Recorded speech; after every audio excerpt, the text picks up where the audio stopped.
യെരൂശലേമിൻ നായകനെ വാഴ്ത്തുവിൻ, നിത്യമഹോന്നതനാഥനെ വാഴ്ത്തുവിൻ. യെരൂശലേമിൻ നായകനെ വാഴ്ത്തുവിൻ, നിത്യമഹോന്നതനാഥനെ വാഴ്ത്തുവിൻ.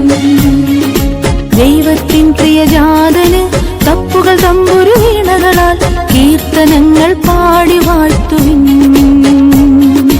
ദൈവത്തിൻ പ്രിയജാതന് തപ്പുകൾ തമ്പുരു വീണകളാൽ കീർത്തനങ്ങൾ പാടി വാഴ്ത്തുവിൻ.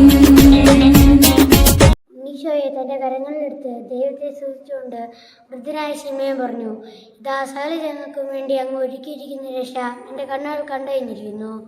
പരിശുദ്ധാത്മാവിൽ നിറഞ്ഞൊരു മനുഷ്യരാണ് അദ്ദേഹം.